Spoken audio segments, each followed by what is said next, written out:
Hello and welcome to my channel. जब आप पहली बुक पब्लिश कराने चाहते हैं या फिर आप पब्लिश करा चुके होते हैं तो आप कई बार ठगी का शिकार हो जाते हैं। आजकल हमारे देश में सेल्फ पब्लिशिंग के नाम पे काफ़ी सारे पब्लिकेशन हैं जो आपसे पैसा ले लेते हैं और फिर आपको परेशान करते हैं। कई बार तो पैसे लेने के बाद आपकी बुक को पब्लिश भी नहीं करते हैं और कर भी देते हैं तो फिर आपको रॉयल्टी नहीं देते हैं। तो बुक पब्लिश कराने से पहले आपको किन किन सावधानियों को बरतना चाहिए उनके बारे में मैं इस वीडियो में डिस्कस करने वाला हूँ। प्रणाम साथियों, मैं हूँ कृष्णा शर्मा।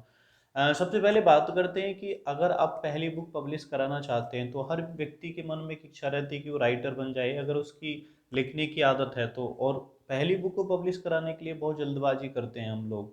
ठीक है। ये स्टार्टिंग मैंने भी की थी। जब पहली बुक मैंने पब्लिश कराई थी तो मुझे ऐसे लग रहा था कि फटाफट बस एक कैसे ही करके बुक पब्लिश हो जाए। हालांकि फॉर्चुनेटली कि मुझे पहली बार में एक ट्रेडिशनल पब्लिकेशन मिल गया, वो भी जान पहचान का था, इसलिए मुझे बहुत ज़्यादा इश्यू नहीं हुआ। बट ज़्यादातर प्रॉब्लम फेस होती है अभी, जैसे आप लोगों के कमेंट भी आते हैं उसके थ्रू भी पता चलता है, बहुत सारे लोग बताते भी हैं कि प्रॉब्लम होती है। तो आपको किन चीज़ों को ध्यान रखना है? फर्स्ट ऑफ ऑल, जो भी आप पब्लिकेशन शॉर्ट लिस्ट कर रहे हैं, चाहे वो ट्रेडिशनल पब्लिकेशन हो चाहे वो सेल्फ पब्लिशर हो, ठीक है, वैसे मैं रिकमेंड करता हूँ कि आप ट्रेडिशनल पब्लिशिंग की तरफ जाइए। अगर आप फिक्शनल वर्क लिख रहे हैं तो नोवेल, पोइट्री, ड्रामा, अगर इस तरह का कोई वर्क है, पोइट्री कलेक्शन है, तो आप ट्रेडिशनल पब्लिशिंग की तरफ जाइए क्योंकि वहाँ से ही आपको फ़ायदा हो सकता है। अदरवाइज जो सेल्फ पब्लिशर हैं उनसे बुक पब्लिश करा के आपको कोई फ़ायदा होगा नहीं। एट लास्ट आप इस बात को समझेंगे। फिर भी अगर आप सेल्फ पब्लिशिंग की तरफ भी जाते हैं, जैसे कम्पिटिटिव एग्जाम बुक्स हो गई हैं, बाकी बुक्स हो गई, इनके लिए आप चले जाते हैं सेल्फ पब्लिशर्स के पास, तो भी आपको कुछ चीज़ें ध्यान रखनी है। नंबर एक, आपको उनकी जो वेबसाइट है उसको अच्छे से स्टडी करना है। ठीक है, अच्छे से देखना है, समझना है।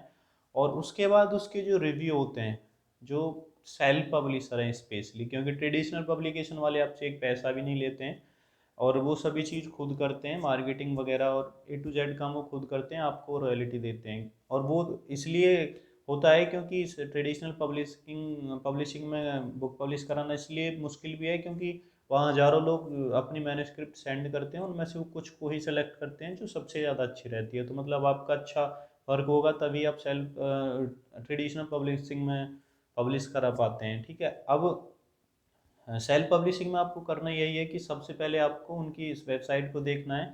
उसके बाद वहाँ से जो लोग पब्लिश करा चुके हैं, अगर उनकी जानकारी मिल सके तो उनसे कांटेक्ट करने की कोशिश करनी है। फिर इसके बाद जाना है आपको उसके रिव्यू पर। उस पब्लिकेशन के जो रिव्यू होते हैं जो हम लोग देते हैं उनको पढ़ना है, एक एक रिव्यू को पढ़ना है। देखो, एक चीज़ यहाँ जो बड़ी इंपॉर्टेंट ये है कि किसी भी पब्लिकेशन का, किसी भी बिजनेस का जो रिव्यू होता है तो 40-50 एटलीस्ट लोग जो रिव्यू करते हैं वो उनके अपने जान पहचान वाले होते हैं।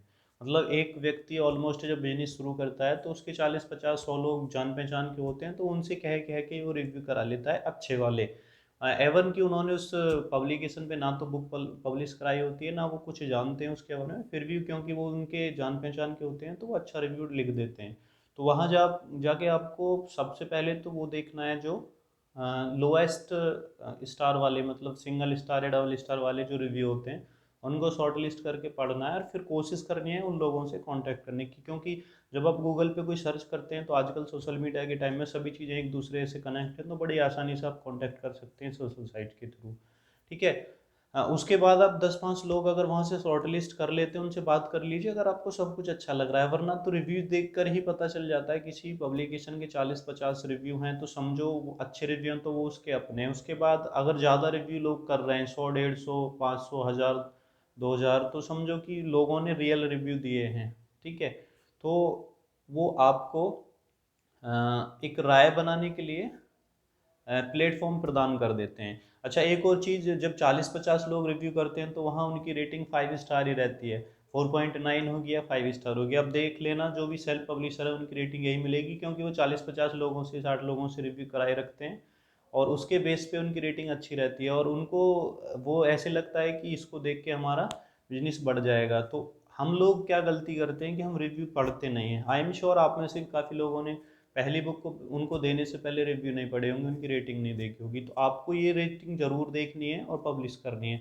अब बात करते हैं कि अगर आप पब्लिश कर देते हैं आपके साथ फिर धोखा हो जाता है। मतलब आपने पैसे दे दिए उसको बुक पब्लिश कराने के, फिर भी वो काम नहीं कर रहा है। मतलब कई बार क्या करते हैं, एक पब्लिकेशन वाले का मैंने एक रिव्यू पढ़ा था कि एक लेडी ने पैसे दे दिए बुक पब्लिश कराने के लिए, उसका जो प्लान था वो ले लिया, तो उन्होंने 3 महीने बाद तक भी उसकी बुक पब्लिश करके नहीं दी थी, जबकि वो बोल रहे थे कि 1 हफ्ते 2 हफ्ते में हम बुक पब्लिश कर देंगे। तो उसने इतना बड़ा रिव्यू लिखा था कि मैं भी पढ़ते हुए लगभग 5 से 7 मिनट उसमें मुझे लगे कि इतना बड़ा रिव्यू, उसने पूरी चीज़ डिटेल में बताई। ठीक है, तो उसमें उन्होंने रिप्लाई क्या दे रखा था पब्लिकेशन वालों ने कि आपने हमारा बेसिक प्लान लिया तो टाइम तो लगेगा। मीन्स वो बोलते हैं कि प्रीमियम प्लान लोगे तो हम 10 दिन में कर देंगे, और आपको पहले ये चीज़ बताएंगे नहीं, आपसे पैसे ले लेंगे, आपको 2 महीने 4 महीने तक फंसा के रखेंगे, फिर पब्लिश भी कर देते हैं तो क्या करते हैं, आपको रॉयल्टी नहीं देंगे। आपकी किताब 1 महीने में 10 सेल होती हैं, आपको बताएंगे सेल ही नहीं हुई है, आप उनसे पूछेंगे रॉयल्टी किस बात की, नहीं कोई सेल ही नहीं है। वो आपके पास कोई रिकॉर्ड तो है नहीं, रिकॉर्ड तो उनके पास ही रहता है। तो इस तरह से वो फंसा लेते हैं। मीन्स आपकी बुक आपसे पैसे लेके सिर्फ छाप दी, उसमें भी टाइम ले लिया, उसके बाद रॉयल्टी नाम पे zero. So this is the trap, you have to understand it. And again repeating कि आपको उनके रिव्यू, अगर आप पब्लिश करा चुके हैं तब भी या करा रहे हैं तब भी, उनके रिव्यू को पढ़ना है और अपने रिव्यू डालने भी हैं। अगर आपके साथ धोखा हो जाता है तो आपको अपने और अपने रिलेटिव्स जो भी हैं उनसे सबसे रिव्यू डलाने हैं, एक स्टार वाला, और उनके बारे में बताना है कि इन्होंने ये धोखा किया है। इस तरह से इस जो सेल्फ पब्लिशिंग का ट्रैप, आप इससे बच सकते हैं। आप सहयोग कीजिए इस बात में, अगर आप सहयोग करते हैं तो बहुत सारे मेरे और आपके जैसे जो राइटर हैं उनको फ़ायदा हो सकता है। वीडियो आपको पसंद आई तो लाइक कीजिए, चैनल फर्स्ट टाइम विजिट कर रहे हैं तो सब्सक्राइब कीजिए और शेयर कीजिए। Thank you.